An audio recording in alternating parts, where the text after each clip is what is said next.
One of the things I don't like about the dashboard setup here, the driver interface, is you can hear the turn signal on. I cannot see the turn signals from the seating position that I have. Hopefully you're getting a good view of that with this new funny head cam that I have here. I didn't know I had it.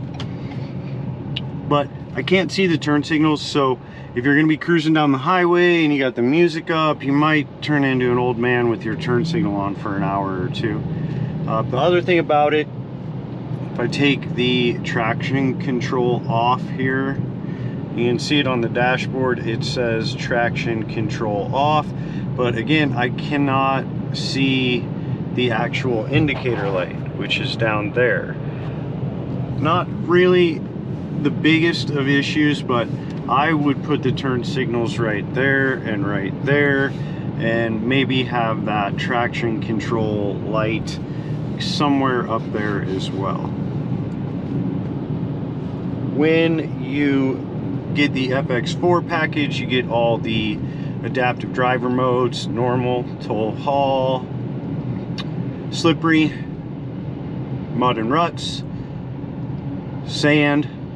Leaving sand, you can see the RPMs kick way up there. It does leave the color on the background. This is a good representation of sand. You can see how high it waits till it shifts. We're way above the torque and power curve, but it keeps the gear, keeps it in a lower gear at all times. You can see the background there is tan for sand. We're going downhill here and it just stays in gear. This is the best mode, in my opinion, to give you off-road or snow driving. I'll hit the button again here. This goes back to the mode that you had it in. When you change it to a different mode, it'll change colors. The nice light blue for your normal. We'll go to tow haul, and it's a lighter blue. There's the indicator in the middle there. Got a little action here on the right in beautiful Las Vegas. Crazy person yelling and screaming at the cop. Didn't look like a homeless person. You can hear the truck downshift again there a little earlier. We'll put it in slippery, so you can see the indicator there on the screen, as well as mud and ruts. All different indicators there. And we're gonna go back to normal. One thing I love about the FX4 package, you get all these different displays. Talked about that a little bit here already, but I will go to this display right here, which shows you where the power is being applied to the wheels. This vehicle is majority of the time a front wheel drive only vehicle. The Dana intelligent all-wheel drive system is truly fantastic, and you're going to see here, I'm about to get on the highway, and you're going to see it apply the power to all four wheels. I'm also going to show you how fast this vehicle is. It's by far and away one of my favorite things about this vehicle is the horsepower and torque to weight ratio. It has 250 horsepower, 277 foot-pounds of torque. Basically the same amount of power as a mid-90s Z28 Camaro. This is around a 6-second 0 to 60 vehicle. That mid-90s Camaro was 5.5. So 3,800 pounds, 250 horsepower, 277 foot-pounds of torque. Very fun to drive and fast little vehicle. What I'm going to do here is I'm going to go slow. I'm probably going to get honked at in Las Vegas. If you don't run stop signs or do 100 miles an hour off the gate, you're going to get honked at. But we're going to hit 90 before we get on the highway here.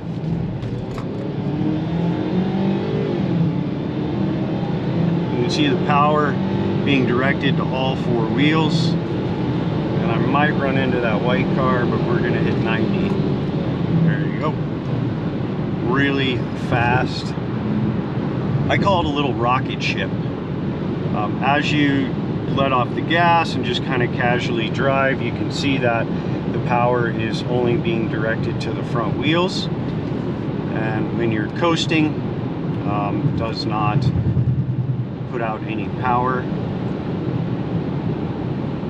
I'll take this corner up here and show you what it does when you kind of aggressively accelerate around a corner. I'm going to take the traction control off, slow down so I don't run over any cyclist.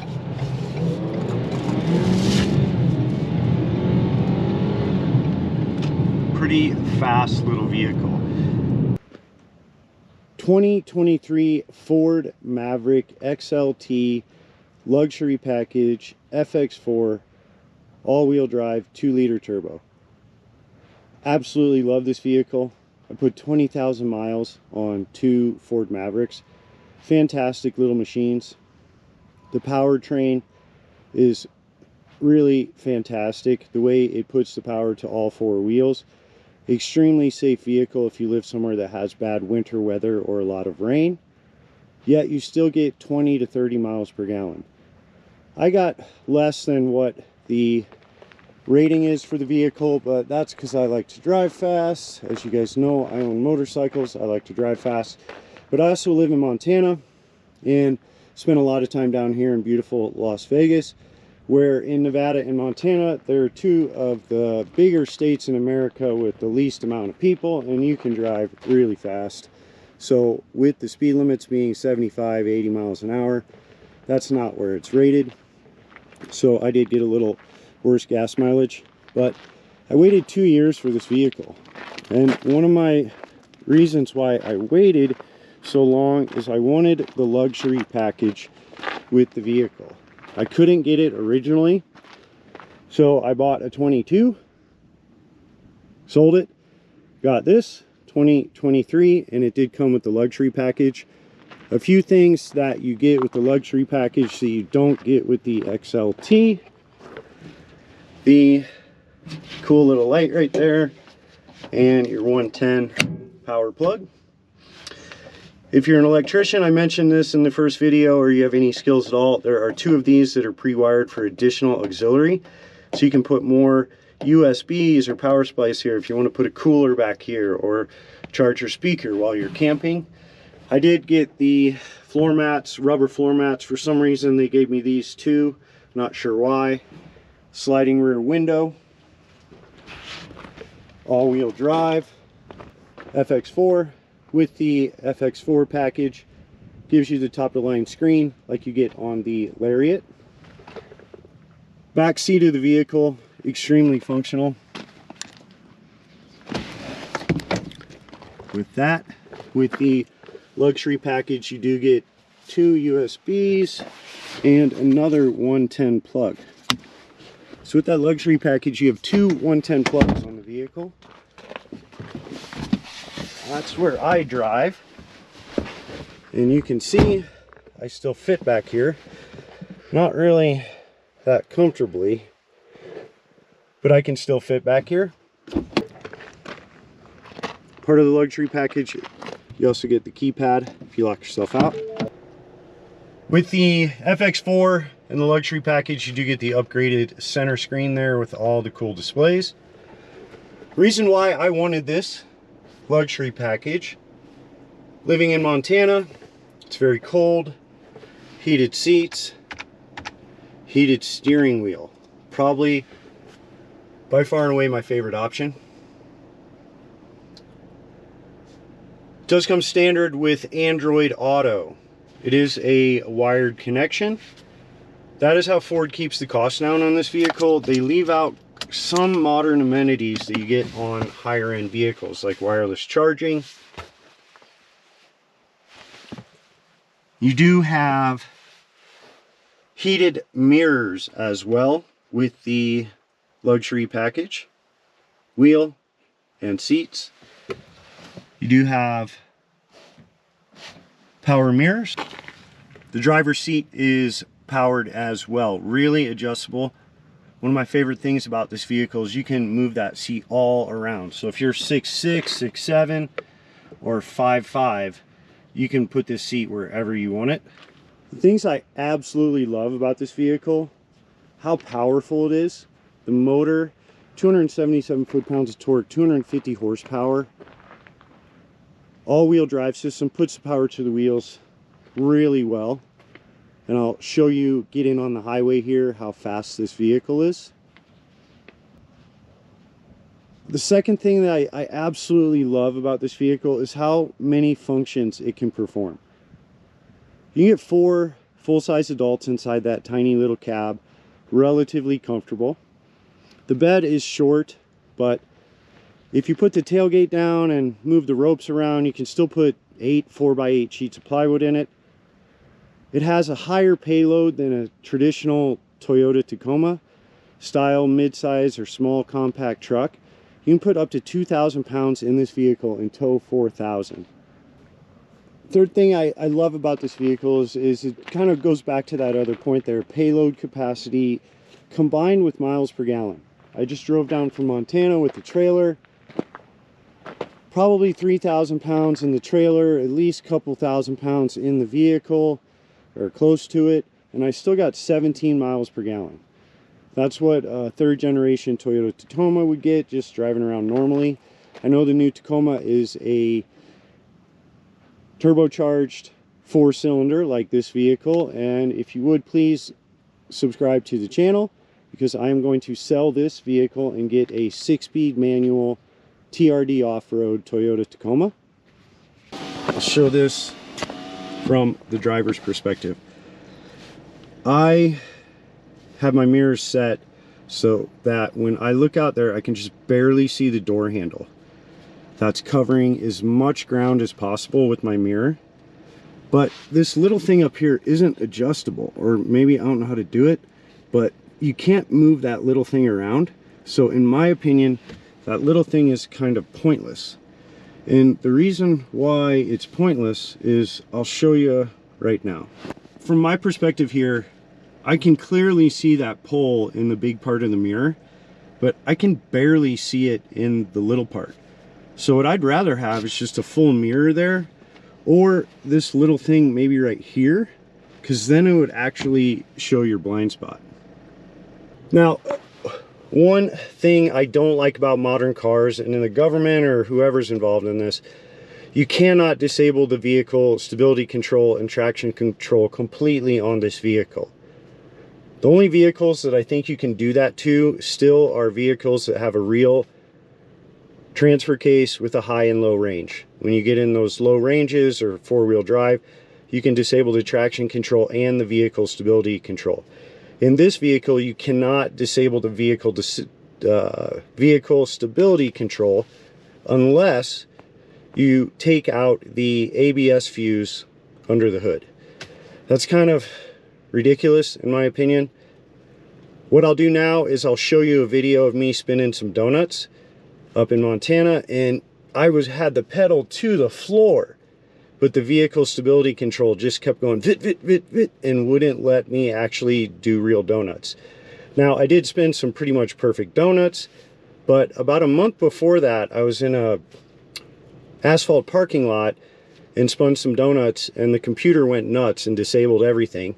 And you could spin some wicked tight donuts literally right around the axis of the vehicle.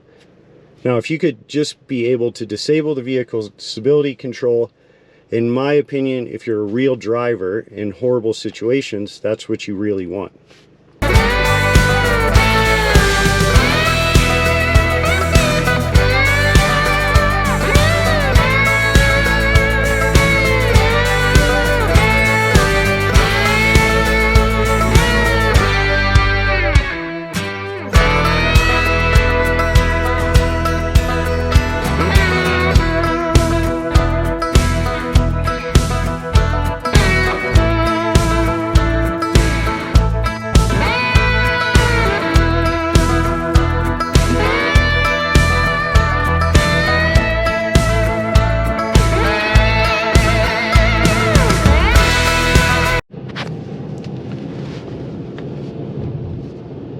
One thing I love about this truck is how bright the headlights are. I have my high beams on right now. There's my low beams. One thing I don't love is the design of the headlights. And in my 10,000 mile review of the 2022 Maverick, it's something that I commented on. The problem with the headlight design is they have 2 small headlights for your low beams and 3 small headlights for your high beams. If you put any weight in the back of this vehicle, you will get brighted non-stop. I drove a 2-hour stretch in Wyoming, and almost every other car brighted me. I did have a motorcycle in the back, so the truck was probably tilted up a little bit, but I'm going to show you the problem. With the XLT luxury package, you do get the auto on and off headlights, as well as the auto on off high beam. Not a fan of the auto on off high beam. It takes way too long to catch the vehicles coming at you. I've said this a few times about the lights here. I just want to show it in the day as well. You can see it a lot better in the day here, how there's 2 kind of nodes or modules, whatever you want to call it, for the headlights there. That is your low beam. And for whatever reason, people think that is a high beam because of the 2 sets of lights. I would, like I've said, I wish they just had 1 single beam for the low beam and then the additional bigger beam. I'll show what the brights look like here. So there you go, this is a better angle. You can see how it has the 3 sets of beams there. Like I said, if you live in a place where you do a lot of 2-lane driving, you are going to get brighted constantly. It was pretty rough, to the point where it was really frustrating, where I was getting blinded, and I am just not a big fan of this 3 node headlight style. One of the things I love about the interior of this truck, my eyes are very sensitive to light. So at night, I like the inside of the vehicle to be as dark as possible. And you have 3 options on your display screen. This button right here will turn it to a time clock and show that your phone is connected. But you can also mute the screen out completely. And then your interior lights have a wide range.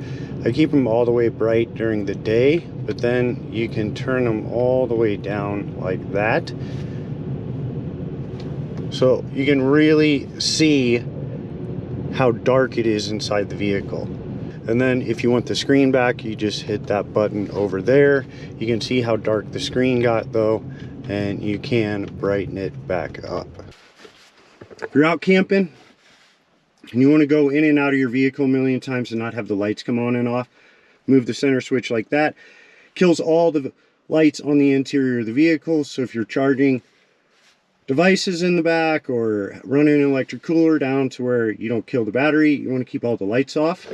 But the one light that you can't turn off is this backlight and that light.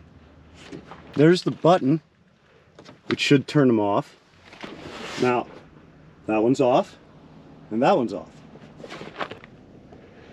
But if you open and close the doors, the interior lights will not turn on, but those backlights will.